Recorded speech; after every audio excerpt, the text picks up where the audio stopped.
Hello दोस्तों, आप लोगों का स्वागत है जीके के एक और नए वीडियो में, जिसमें मैंने आप लोगों के लिए लेकर आया हूँ जीके जीएस यानी जनरल नॉलेज से रिलेटेड अति महत्वपूर्ण क्वेश्चन आंसर, जो कि आने वाले किसी भी एग्जाम की बात करें सारे एग्जाम के लिए अति महत्वपूर्ण साबित होंगे। तो दोस्तों, इस वीडियो का पहला क्वेश्चन है, बाल विवाह की प्रथा कब से आरंभ हुई, यानी कब से दोस्तों बाल विवाह की प्रथा आरंभ हुई। तो ध्यान रखिएगा, ये हो गया आपका गुप्त काल से ही बाल विवाह की प्रथा आरंभ हुई है। तो ऑप्शन यहाँ पे ए करेक्ट आंसर हो जाएगा। और अगर आप लोगों को इस वीडियो में एक भी क्वेश्चन का सही से उत्तर पता होगा तो कमेंट करके सबसे पहले जरूर बताइएगा। दोस्तों, अगला क्वेश्चन, सोने के सर्वाधिक सिक्के किसके काल में जारी किए गए थे। सबसे ज़्यादा सोने के सिक्के जारी किए गए थे किसके काल में, ये हो जाएगा गुप्त काल में सबसे ज़्यादा सोने के सिक्के जारी किए गए थे, यानी स्वर्ण सिक्के, सोने के सिक्के, ध्यान रखिएगा आप लोग। अगला क्वेश्चन है, किस गुप्तकालीन शासक को कविराज कहा जाता है। कौन से गुप्तकालीन शासक को दोस्तों कविराज कहा जाता है, ये हो जाएगा समुद्रगुप्त को कविराज कहा जाता है। ध्यान रखना, बहुत इंपॉर्टेंट क्वेश्चन है, वेरी वेरी इंपॉर्टेंट हो सकता है। इस वीडियो में जितने भी क्वेश्चन आप लोगों के सामने मैं लेकर आया हूँ, सारे के सारे क्वेश्चन 2025 के जितने भी एग्जाम होंगे सारे एग्जाम के लिए मोस्ट इंपॉर्टेंट साबित होने वाले, तो आप लोग इस वीडियो को रिवाइज करके देख लीजिएगा। अगला क्वेश्चन है, गुप्त राजवंश किस लिए प्रसिद्ध थे। जो गुप्त राजवंश फेमस था, किसके लिए फेमस था, किस चीज़ के लिए, तो कला एवं स्थापत्य के लिए यह प्रसिद्ध था, फेमस था दोस्तों। तो ऑप्शन यहाँ पे बी करेक्ट आंसर हो जाएगा, कला और स्थापत्य, ध्यान रखिएगा आप लोग। अगला क्वेश्चन है, मुजरिस किस राज्य का प्रमुख बंदरगाह है। किस राज्य का दोस्तों प्रमुख बंदरगाह है मुजरिस, ये करेक्ट आंसर हो जाएगा चेर राज्य का। ऑप्शन यहाँ पे ये चेर राज्य करेक्ट आंसर हो जाएगा दोस्तों। अगला क्वेश्चन है, गुप्त वंश का संस्थापक कौन था। जो गुप्त वंश का जो संस्थापक था ये था श्रीगुप्त। ध्यान रखना, ये क्वेश्चन बहुत इंपॉर्टेंट है, बार बार एग्जाम में पूछे जाते हैं, कॉमन क्वेश्चन है, रिपीटेड क्वेश्चन है। अगला क्वेश्चन है, गुप्त शासकों की सरकारी भाषा थी। क्या थी दोस्तों गुप्त शासकों की सरकारी भाषा, तो ये हो जाएगा संस्कृत। ध्यान रखना आप लोग, ऑप्शन बी, जो कि गुप्त शासकों की सरकारी भाषा थी। अगला क्वेश्चन है, प्राचीन भारत में निम्नलिखित में से कौन सी एक लिपि दाईं ओर से बाईं ओर लिखी जाती थी। यहाँ पे पूछा जा रहा है दोस्तों, प्राचीन भारत में ऐसी कौन सी एक भाषा थी या फिर लिपि थी जिसे दाईं ओर से बाईं ओर लिखी जाती थी। ये हो जाएगा यहाँ पे खगोष्ठी, ध्यान रखिएगा, ऑप्शन है खगोष्ठी, जिसे दाईं ओर से बाईं ओर लिखी जाती थी। अगला क्वेश्चन है, भीमबेटका किसके लिए प्रसिद्ध था। जो भीमबेटका प्रसिद्ध था किस चीज़ के लिए, तो हो जाएगा यहाँ पे गुफाओं के शैल चित्र के लिए प्रसिद्ध था। तो ऑप्शन यहाँ पे सी करेक्ट आंसर हो जाएगा, गुफाओं के शैल चित्र। अगला क्वेश्चन है, निम्नलिखित में से कौन सा एक प्राचीन भारत में व्यापारियों का निगम था। यानी इन ऑप्शन में से जो प्राचीन भारत में व्यापारियों का निगम था वह कौन सा था, तो हो जाएगा मणिग्राम। ध्यान रखना आप लोग, ऑप्शन यहाँ पे बी मणिग्राम करेक्ट आंसर हो जाएगा। वेरी वेरी इंपॉर्टेंट हो सकता है यह क्वेश्चन, नजर बनाए रखिएगा इस क्वेश्चन के ऊपर।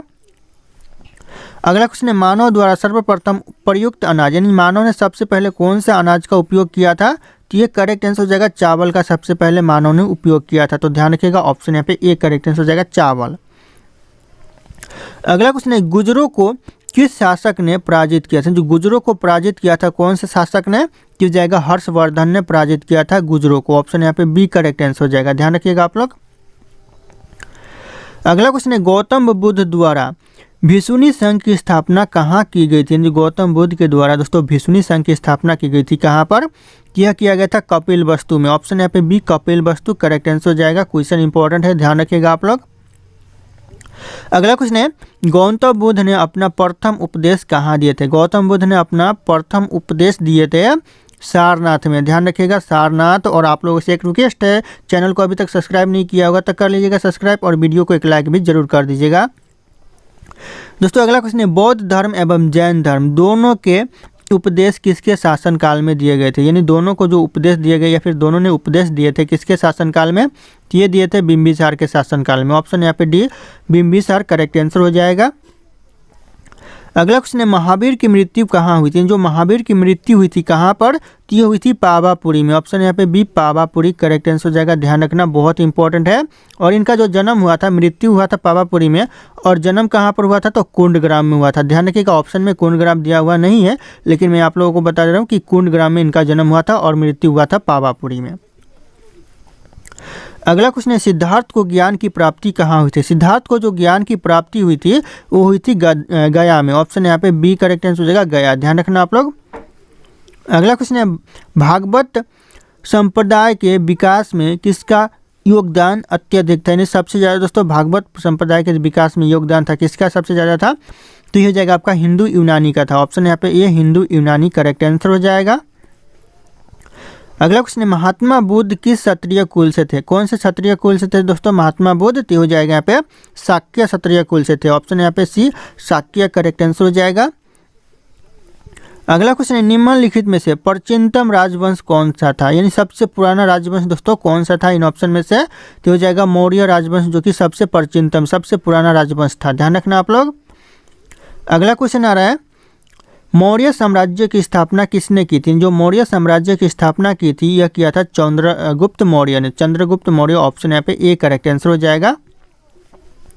अगला क्वेश्चन है, मौर्य साम्राज्य में प्रचलित मुद्रा का नाम क्या है, जो मौर्य साम्राज्य में जो प्रचलित यानी फेमस मुद्रा था वह कौन सा मुद्रा था, तो हो जाएगा आपका पान। ऑप्शन यहाँ पे सी पान करेक्ट आंसर हो जाएगा, जो कि फेमस मुद्रा था मौर्य साम्राज्य में, ध्यान रखिएगा आप लोग। मौर्य काल में शिक्षा का सर्वाधिक प्रसिद्ध केंद्र था, कौन सा था दोस्तों मौर्य काल में फेमस शिक्षा का केंद्र यानी एजुकेशन का केंद्र, तो हो जाएगा तक्षशिला था। ऑप्शन यहाँ पे भी तक्षशिला करेक्ट आंसर हो जाएगा।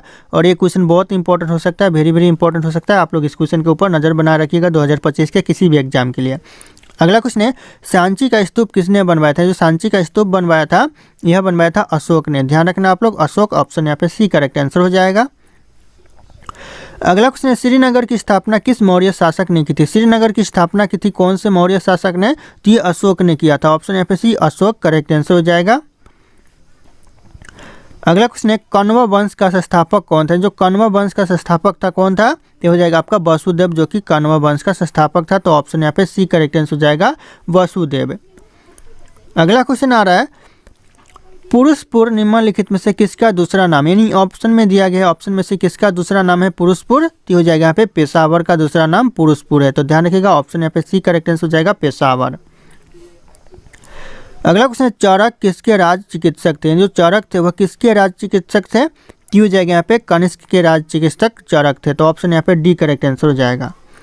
अगला क्वेश्चन है, भारत में सर्वप्रथम स्वर्ण मुद्राएं किसने चलाई थी, यानी जो सबसे पहले सोने के जो मुद्रा चलाई थी वह किसने चलाई थी भारत में, तो हो जाएगा यहाँ पे इंडो बैक्टीरियन ने चलाई थी। ऑप्शन यहाँ पे सी इंडो बैक्टीरियन करेक्ट आंसर हो जाएगा, ध्यान रखना आप लोग। अगला क्वेश्चन है, भारतीय रंगमंच में यवनिका का शुभ आरंभ किसने किया था, जो रंगमंच भारतीय रंगमंच में जो यवनिका का शुभ आरंभ किया था यह किया था यूनानियों ने। ऑप्शन यहाँ पे ए यूनानियों करेक्ट आंसर हो जाएगा, ध्यान रखना आप लोग। अगला क्वेश्चन है, मौर्य साम्राज्य में प्रचलित मुद्रा का नाम क्या था, यानी मौर्य साम्राज्य में जो फेमस मुद्रा था वह कौन सा मुद्रा था, तो इस मुद्रा का इस क्वेश्चन का जो सही उत्तर होगा आप लोगों को कमेंट करके बताना है। ऑप्शन यहाँ पे सारे के सारे शो कर रहे हैं। फिर मिलते हैं अगले क्लास में।